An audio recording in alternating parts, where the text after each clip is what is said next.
am Jyoti. Welcome to Biolin. So today's topic is the fundamental unit of life, cell. So in this chapter, we will discuss about what is cell and why it is called fundamental unit of life. And this question is very important for the exam point of view. So let's get started. Now first of all, cell. Cell की बात करें तो ये cell, ये जो word है ये आया कहाँ से है? तो ये जो हम बात कर रहे हैं ये सेल, ये जो वर्ड है सेल, ये आया है, ये डिराइव हुआ है एक लैटिन वर्ड से, ठीक है, एक लैटिन वर्ड जिसका नाम होता है सेल्यूला. तो cell is derived from an Latin word सेल्यूला. तो सेल्यूला से ये जो वर्ड है सेल निकला है. और इस सेल्यूला का मीन्स क्या होता है? इसका मीनिंग होता है लिटिल रूम. तो जो लिटिल रूम होते हैं उसको लैटिन लैंग्वेज में सेलुला बोला गया है और इसी से ही ये वर्ड हमारा सेल निकल कर आया है सेलुला, जिसका मतलब होता है लिटिल रूम.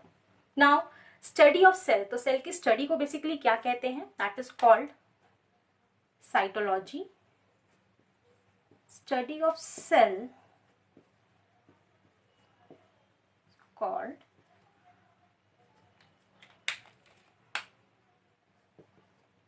साइटोलॉजी. ओके, अब बात करते हैं स्मॉलेस्ट सेल और लार्जेस्ट सेल की. तो ये क्वेश्चन बहुत ही बेसिक है, सबको पता भी होना चाहिए. तो स्मॉलेस्ट सेल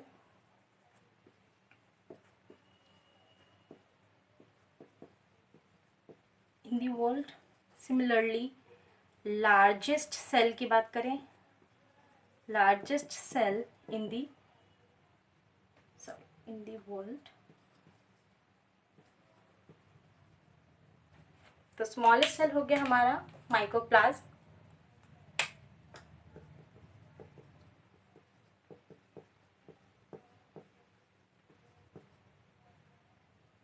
माइकोप्लाज्म एंड इसमें आ जाएगा एग ऑफ ऑस्ट्रिच. तो ऑस्ट्रिच एग, ठीक है. तो जो ऑस्ट्रिच का एग होता है वो हमारा लार्जेस्ट सेल कहलाया जाता है. और जो सबसे स्मॉलेस्ट सेल है दैट इज अ माइकोप्लाज्म. ये एक बैक्टीरिया ही है बेसिकली, ठीक है. तो ये हमारे प्रोकैरियोट्स में आता है, इसके बारे में हम बाद में डिस्कस करेंगे. तो mycoplasma is the smallest cell and largest cell is ostrich egg. और ये जो वर्ड है सेल, ये किससे ड्राइव हुआ है? एक लैटिन वर्ड सेलुला, जिसका मतलब होता है लिटिल रूम. ओके, और सेल की स्टडी को बोलते हैं साइटोलॉजी. अब बात करते हैं ये सेल एक्चुअली में सेल होता क्या है. ठीक है, हम बात कर रहे हैं सेल की, तो सेल होता क्या है इसके बारे में बात करते हैं. तो सेल क्या है? A cell is the smallest basic unit of life that is responsible for all life processes. Hence, they are known as the building blocks of life. अब इसका मतलब समझ लेते हैं. सेल क्या है? बेसिकली स्मॉलेस्ट, बहुत ही छोटा सा और एक बेसिक यूनिट है लाइफ की. सेल को बेसिक यूनिट बोला गया है लाइफ की. क्यों बोला गया उसको लाइफ की बेसिक यूनिट? क्योंकि ये रिस्पॉन्सिबल होता है फॉर ऑल लाइफ प्रोसेसेस. जितनी भी हमारी लाइफ में प्रोसेसेस होती हैं. हमारी लाइफ में क्या क्या प्रोसेस होती है? आप उठते हो, आप खाना खाते हो, ठीक है, एक्सक्रीशन भी होता है, आपका वॉक कर रहे हो, आप टॉक कर रहे हो, तो सारे फंक्शंस होते हैं. अब सारे फंक्शंस कैसे परफॉर्म हो रहे हैं? तो लाइफ प्रोसेसेस के अंदर क्या क्या चीजें इंक्लूड हो जाती हैं? तो लाइफ प्रोसेसेस का मतलब क्या है? जैसे कि डाइजेशन, ओके, डाइजेशन होता है, ओके, एक्सक्रीशन होता है, हम फूड इनटेक करते हैं, फिडिफिकेशन, फूड जो होता है, जो वेस्टेज होता है वो रिमूव होता है बॉडी से, ठीक है. सर्कुलेशन की बात कर लेते हैं, आपकी बॉडी में जो है सारा टाइम ब्लड फ्लो होता रहता है, इतनी रफ्तार से भागता रहता है. रेस्पिरेशन. तो ये सारी जितनी भी एक्टिविटीज हैं, ये सब जो वर्ड्स हैं, सारी एक्टिविटीज हैं, इन सबको एक जगह रख दिया है और इन सबको एक नाम दे देगा लाइफ प्रोसेसेस. मतलब ये ऐसी प्रोसेसेस हैं जो लाइफ के लिए बहुत बहुत बहुत एसेंशियल है. और इसी वजह से हमने सेल को क्या बोला है? Basic unit of life. क्योंकि सेल ही है जो सारी लाइफ प्रोसेसेस कराने में हमारी हेल्प करता है. यही रिस्पॉन्सिबल है सारी प्रोसेस में. आपकी बॉडी में डाइजेशन हो रहा है, आपकी बॉडी में एक्सक्रीशन हो रहा है, आपकी बॉडी में सर्कुलेशन हो रहा है, रेस्पिरेशन हो रहा है, एटसेट्रा, जितने भी प्रोसेसेस हैं. तो सारी प्रोसेसेस कैसे कंडक्ट हो रहे हैं? Because of the cell. And that's why cell is called the fundamental unit of life, और we can say that structural and functional unit of life. Okay, और इन्हीं को ही हम बिल्डिंग ब्लॉक्स ऑफ लाइफ भी बोलते हैं. अभी जो मैंने वर्ड बोला structural and functional unit of life, इसको थोड़ा सा डिटेल में समझ लेते हैं. स्ट्रक्चरल से क्या मतलब है? Structural and functional unit of life. क्यों बोला है मैंने?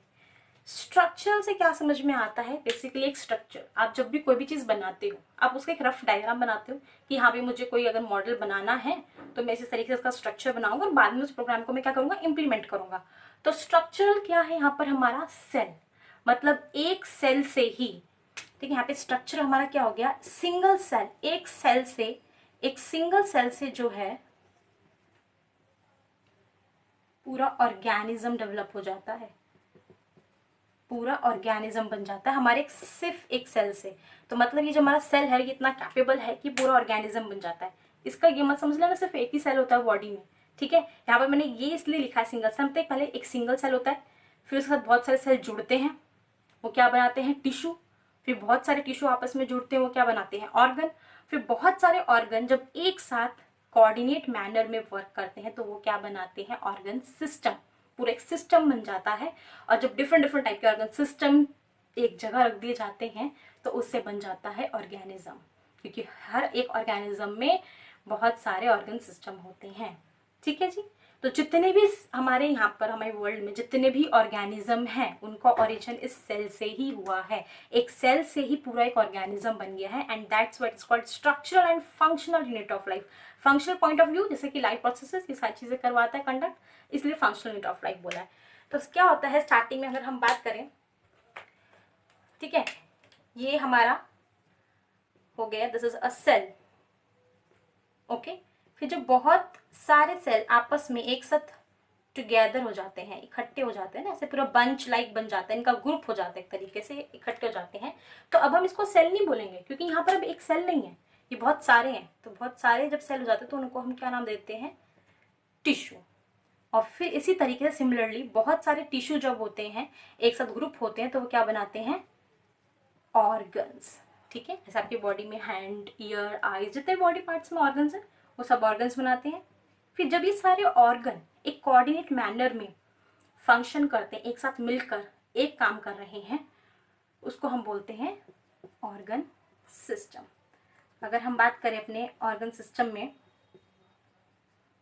जैसे कि हम डाइजेशन का एग्जांपल ले लेते हैं, ठीक है। आपका डाइजेशन प्रोसेस हो रहा है तो उसमें बहुत सारे ऑर्गन होते हैं, सिर्फ एक ऑर्गन तो काम करता नहीं है।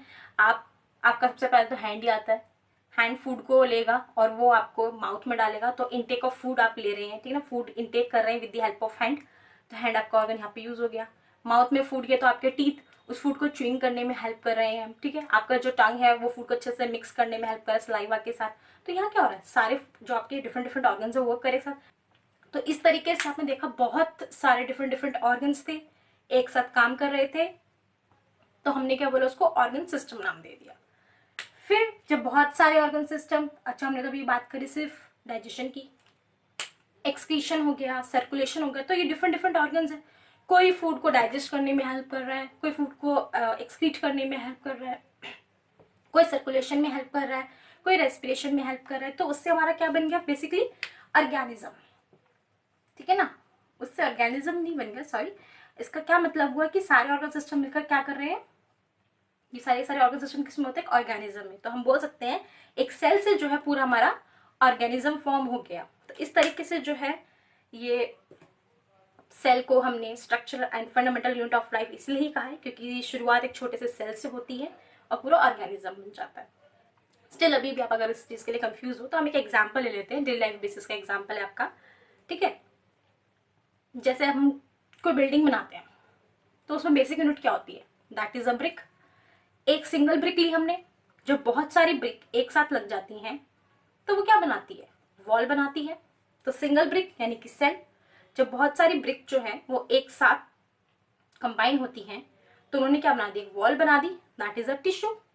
फिर ऐसे ही जब हमने 4 वॉल्स बना दी, है ना, बहुत सारे टिश्यू बना देते हैं, ओके, बहुत सारे टिश्यू एक साथ आते हैं, तो जैसे ही हमने बहुत सारी वॉल्स बना दी तो बेसिकली वॉल्स जब आ जाती है, 4 वॉल्स आगे ऊपर से कवर कर दी, तो वो क्या बन जाता है, आपका एक रूम बन जाता है।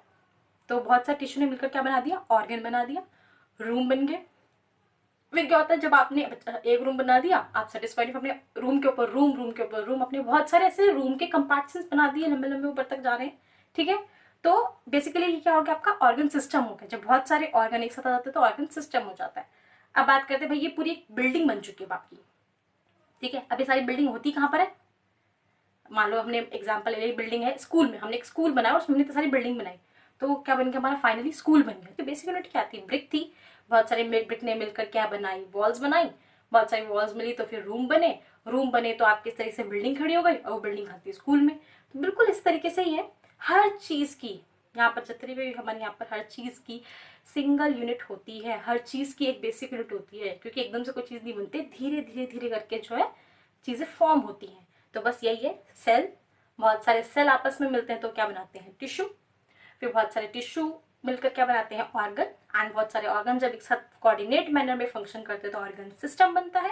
एंड इसी तरीके से जब बहुत सारे ऑर्गन सिस्टम एक साथ वर्क करते हैं तो एक प्रॉपर ऑर्गेनिज्म हमारा फॉर्म हो जाता है, एक ऑर्गेनिज्म बन जाता है। ओके, नाउ अब हम बात करते हैं, ये तो हमने पढ़ लिया कि भाई सेल को फंडामेंटल और structural basic unit of life क्यों कहा गया है। अब आता है ये सेल की डिस्कवरी किसने की, वेरी इंपॉर्टेंट क्वेश्चन। एक बेसिक स्ट्रक्चर देख लेते हैं भाई किसी भी सेल में बेसिक चीजें होती क्या क्या है। पहले मैं आपको वो चीज क्लियर कर देती हूँ। This is a cell membrane, और इसी को हम प्लाज्मा मेम्ब्रेन भी बोलते हैं।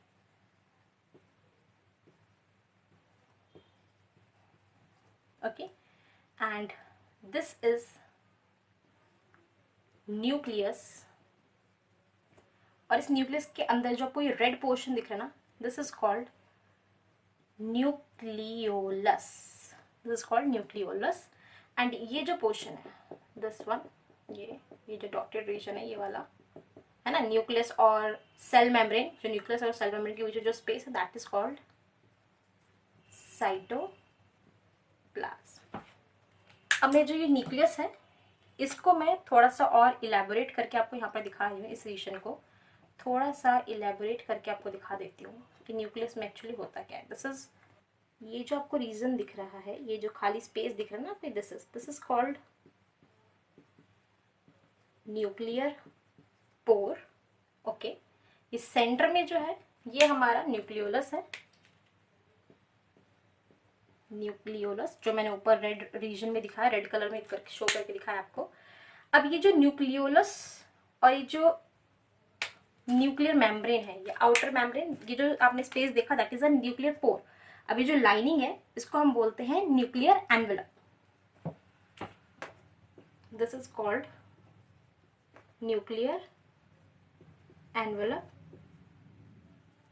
ठीक है, और ये न्यूक्लियर एनवेलप किससे मिलकर बना होता है, भाई इस न्यूक्लियर एनवेलप के अंदर आता है आपका इनर न्यूक्लियर मेम्ब्रेन और outer nuclear membrane. Inner nuclear membrane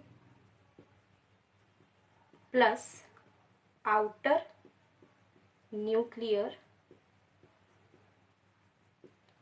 membrane. Okay, और ये दोनों मिलकर हमारे क्या बनाते हैं, ये इनर न्यूक्लियर मेम्ब्रेन और आपका आउटर न्यूक्लियर मेम्ब्रेन मिलकर बना रहा है न्यूक्लियर एनवेलप। तो ये जो आपको रीजन दिख रहा है, इस रीजन को, ये जो आपको रीजन दिख रहा है इसको हम बोलते हैं, ये जो खाली स्पेस है इसको बोलते हैं हम न्यूक्लियोप्लाज्म। ओके, जैसा सेल में था, सेल और न्यूक्लियस के बीच में जो स्पेस है that is cytoplasm. Similarly nucleolus और न्यूक्लियर मेम्ब्रेन जो आपके न्यूक्लियर एनवेलप्स के बीच में जो स्पेस है उसको हम बोलते हैं न्यूक्लियोप्लाज्म। ओके, ये है हमारा डायग्राम। अब हम पहले बात करते हैं अपने सेल की। तो सेल की डिस्कवरी किसने की, वेरी वेरी इंपॉर्टेंट है ये हमारे लिए, बहुत ज़्यादा इंपॉर्टेंट है, क्योंकि सबसे पहले जिन्होंने डिस्कवरी करी सेल की in year 1665 that is Robert Hooke. तो हमारे एक साइंटिस्ट थे रॉबर्ट हुक, ठीक है। वो क्या, उन्होंने क्या किया, उनके पास उन्होंने कॉर्क की स्लाइस ली थी, पतली सी थिन सी उन्होंने कॉर्क की स्लाइस ली। वो उसको ना स्टडी कर रहे थे। जब उन्होंने उसको स्टडी कर रहे थे उस टाइम उन्होंने देखा अचानक से उनको ऐसा रिजेंबल हुआ कॉर्क में कि ना उसके अंदर हनी कॉम्ब लाइक स्ट्रक्चर्स है, जैसे मधुमक्खी का छत्ता होता है ना, आपने देखा होगा उसमें से हेक्सागोनल ऑक्टागोनल स्ट्रक्चर्स बने होते हैं। उन्हें बिल्कुल ऐसा ही जो है स्ट्रक्चर रिजेंबल हुआ कि भाई उसमें ना ऐसे इस तरीके के कंपार्टमेंट्स बने हुए हैं, हनी कॉम्ब लाइक स्ट्रक्चर जैसे कंपार्टमेंट्स, छोटे छोटे छोटे छोटे कंपार्टमेंट्स बने हैं। जब वो एक थिन स्लाइस को जब स्टडी कर रहे थे कॉर्क की, किसकी, कॉर्क की। और ये जो कॉर्क है ये होता क्या है, कॉर्क एक सब्सटेंस है, cork is a substance which is obtained from a bark of a tree. जो ट्री की बार्क में से निकलता है, बार्क होती है बेसिकली पेड़ की जो छाल होती है ना, ब्राउनिश कलर की, उस बार्क में से जो है उन्होंने उस बार्क को निकाला, उसमें एक सब्सटेंस होता है कॉर्क, और उन्होंने इसी कॉर्क की स्लाइस को जब माइक्रोस्कोप पे रखा और वो उसको स्टडी कर रहे थे, इसके बारे में देख रहे थे, तो उनको ऐसे हनी कॉम्ब लाइक स्ट्रक्चर जो है देखने को मिला। ठीक है, Honey comb like structures, okay, उनको देखने को मिले। तो उन्होंने क्या बोला, ये जो छोटे छोटे कंपार्टमेंट्स उनको देखने को मिले, उन्होंने इनको बोला, इन बॉक्सेस को बोला सेल। रॉबर्ट हुक ने ये टर्म दी, उन्होंने जो है इन बॉक्सेस को क्या बोला, सेल। उन्होंने बोला कि जो छोटे छोटे हम मुझे लिटिल कंपार्टमेंट्स दिख रहे हैं ना, लिटिल कंपार्टमेंट्स या फिर जो लिटिल रूम है, उन्होंने इसको क्या नाम दिया, सेल नाम दिया।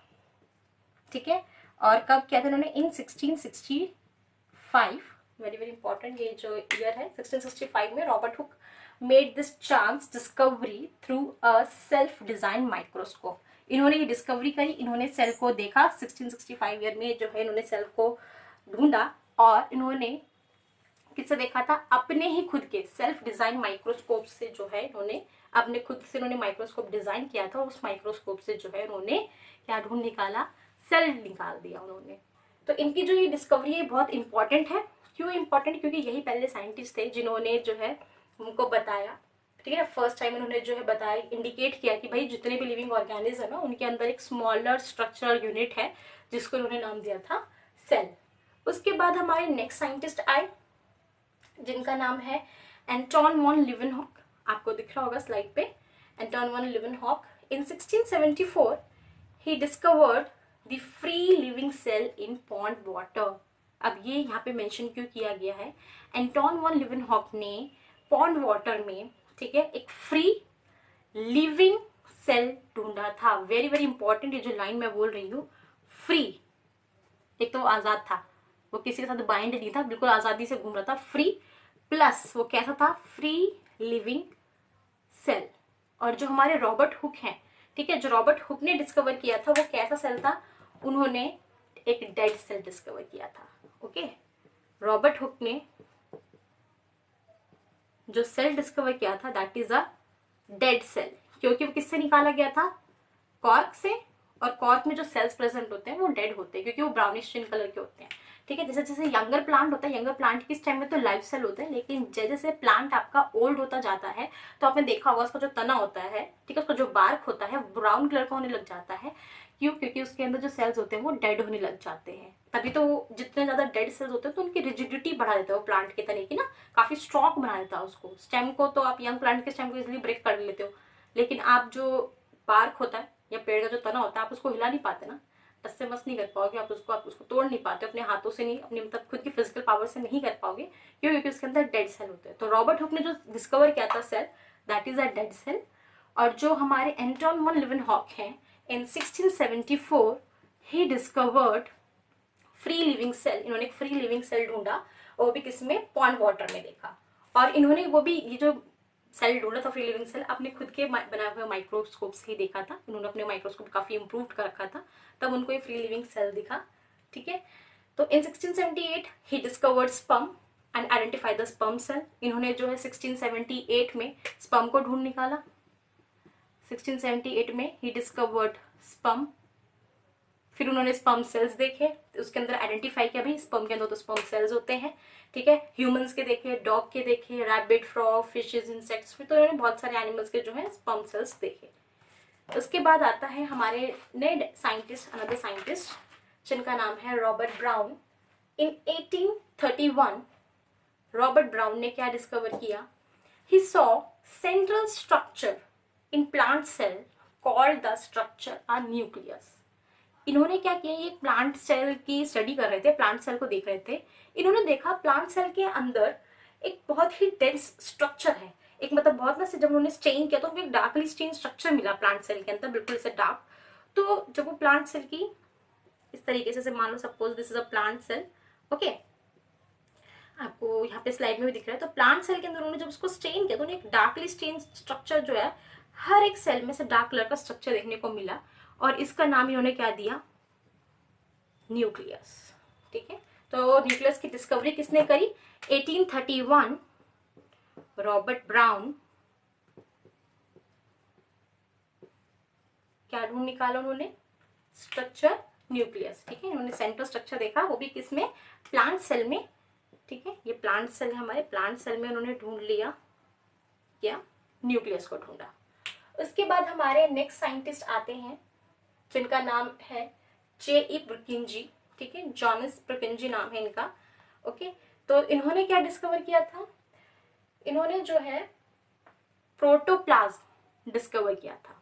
तो अब ये प्रोटोप्लाज्म क्या होता है, तो उसको समझने के लिए मैंने ये डायग्राम बनाया है। प्रोटोप्लाज्म होता है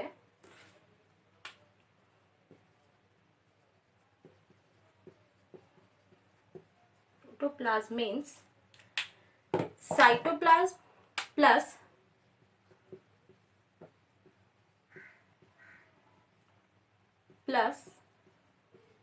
न्यूक्लियोप्लाज्म। साइटोप्लाज्म और न्यूक्लियोप्लाज्म इन दोनों को हमने एक टर्म दे दिया, दैट इज अ प्रोटोप्लाज्म। और प्रोटोप्लाज्म किसने डिस्कवर किया था, J.E. Purkinje ने डिस्कवर किया था प्रोटोप्लाज्म। अब यहाँ पे मैंने आपको दिखाया हुआ है, दिस इज अ सेल, ठीक है, ये सेल मेम्ब्रेन है आउटर वाली, ये सेल मेम्ब्रेन हो गई हमारी, जिसको हम प्लाज्मा मेम्ब्रेन भी बोलते हैं। ये हमारा न्यूक्लियस हो गया, यहाँ पे बीच में सेंटर्ड है। और ये जो रेड कलर का रीजन दिख रहा है दैट इज अ न्यूक्लियोलस। ये जो रेड कलर का पोर्शन आपको दिख रहा है इसको हम बोलते हैं न्यूक्लियोलस। फिर इस न्यूक्लियस और इस सेल मेम्ब्रेन के बीच में जो स्पेस आपको दिख रहा है ना, ये वाला स्पेस जो मैं भी रेड से कर रही हूँ, this space, this is called cytoplasm. इसको साइटोप्लाज्म नाम दिया गया। फिर उसके बाद मैंने यहाँ पर जो है इस न्यूक्लियस को और इलेबोरेट कर दिखाया आपको, इसको थोड़ा बड़ा करके दिखाया। तो इस तरीके से हमारा जो न्यूक्लियस है वो दिखता है दिखने में। तो यहाँ पर बाहर इसकी आउटर मेम्ब्रेन होती है, न्यूक्लियर एनवेलप हम जिसको बोलते हैं, ठीक है। तो न्यूक्लियर एनवेलप जो है ये इनर मेम्ब्रेन और आउटर मेम्ब्रेन से बनी होती है। ये जो स्ट्रक्चर है इस तरीके से आपको दिखा देती हूँ, न्यूक्लियर एनवेलप ऐसे होता है। तो this is a inner nuclear membrane, ये वाली आउटर न्यूक्लियर मेम्ब्रेन। तो इससे मिलके बना होता है। और उनके बीच में जो स्पेस आपको दिख रहा है, ये जो स्पेस है that is called nuclear core. ये जो स्पेस आपको दिख रहा है ये न्यूक्लियर कोर है। यहीं से जो है कोई भी चीज एक्सचेंज होती है, या मतलब न्यूक्लियस के अंदर जा रही है सेल से, या न्यूक्लियस से बाहर आ रही है सेल में, तो इसके थ्रू होती है, ठीक है जी। फिर उसके बाद आ रहा है हमारा ये न्यूक्लियर एनवेलप हो गया, ये मेरे सेंटर में न्यूक्लियोलस मैंने बता दिया। अब न्यूक्लियोलस और जो न्यूक्लियर एनवेलप के बीच में जो स्पेस है ये, दिस इज कॉल्ड न्यूक्लियोप्लाज्म। तो न्यूक्लियोप्लाज्म प्लस साइटोप्लाज्म मिलकर क्या बनाते हैं, प्रोटोप्लाज्म। तो प्रोटोप्लाज्म क्या होता है, साइटोप्लाज्म प्लस न्यूक्लियोप्लाज्म, उसको हम प्रोटोप्लाज्म बोल रहे हैं। जो हमारा प्रोटोप्लाज्म है ये किसने डिस्कवर किया था, J.E. Purkinje ने डिस्कवर किया था। ये उन्होंने टर्म दी थी प्रोटोप्लाज्म उन्होंने जब ओके। तो साइटोप्लाज्म और न्यूक्लियोप्लाज्म बच्चे बहुत कंफ्यूज रहते हैं, तो इसको थोड़ा सा क्लियर कर लेते हैं। प्लाज्म का मतलब होता है फ्लूइड, जो फ्लूइड प्रेजेंट होता है हमारे सेल के अंदर। तो अगर सेल का फ्लूइड होगा तो उसको हम बोलेंगे साइटोप्लाज्म, और न्यूक्लियस के फ्लूइड को हम बोलते हैं न्यूक्लियोप्लाज्म। तो साइटोप्लाज्म और न्यूक्लियोप्लाज्म मिलकर क्या बनाते हैं, मिलकर बनाते हैं प्रोटोप्लाज्म। तो हम प्रोटोप्लाज्म को कैसे याद रख सकते हैं, जितना भी पूरा टोटल फ्लूइड हो गया, यानी कि पूरा प्लाज्म कितना है, तो P फॉर पूरा और P फॉर प्रोटोप्लाज्म। तो आप